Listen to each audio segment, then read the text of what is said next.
As soon as she finished speaking, her soft, smooth hand gently held her wife's face, tilting it slightly to receive her kiss. Then, her warm lips pressed down on the rosy red ones before her. The moment her wife parted her lips, Kemjira slipped her warm tongue inside, exploring the sweet depths of her mouth. Their tongues intertwined in a slow, sensual dance. One of her hands, which had been resting on her wife's shoulder, slid up to cradle the back of her head as she deepened the kiss. The sound of wet lips moving together filled the room, the kiss growing more passionate with every passing second. Preenarin had never realized just how much she had craved this. She grasped the other woman's face, closing her eyes as she surrendered to the kiss.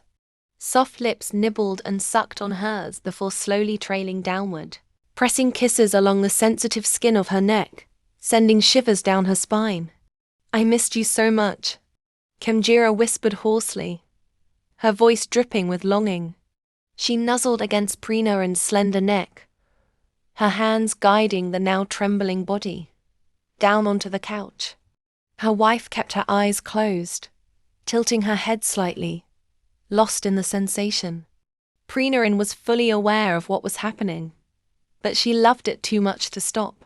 The moment her back touched the brown leather couch, Kemjira took full control.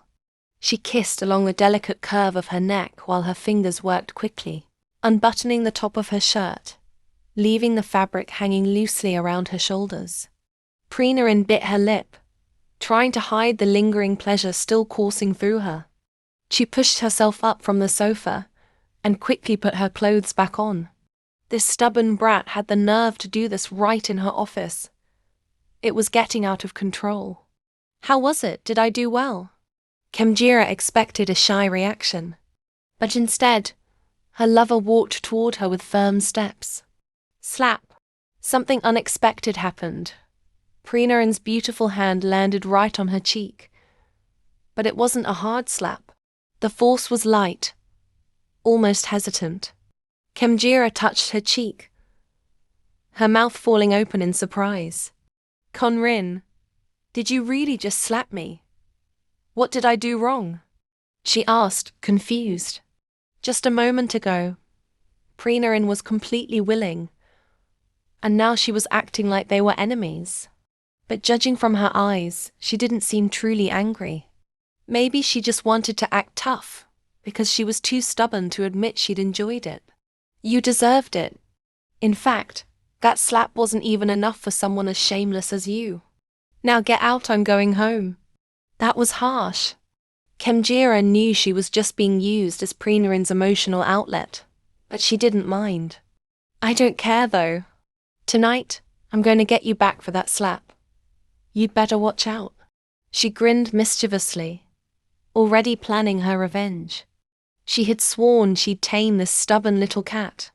"You crazy brat, you're sleeping on the sofa tonight. If you try anything, I'll kick you off the bed." Hearing her wife's empty threat, the younger woman smirked playfully. Preenarin's flushed face and sparkling eyes gave everything away. If Kemjira wasn't imagining things, her wife had only said that to cover up her own embarrassment. She's not sure if it's because they're married now, but lately, Preenarin couldn't stop thinking about Kemjira. She didn't go straight home after work like she'd told her. Instead, she drove to the house of her friend, Ying. Ying's place was perfect for a small drinking session, so she had also invited Gev, Julie, and Prufa, the usual gang, along with some food and drinks.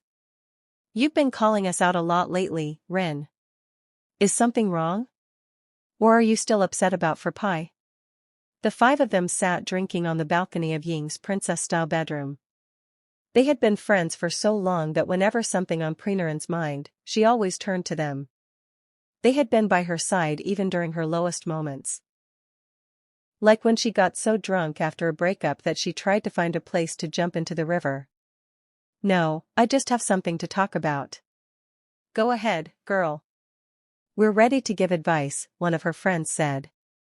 Preenarin looked at her four friends, then set her wine glass down. She crossed her legs, leaned back in her chair, and folded her arms, deep in thought.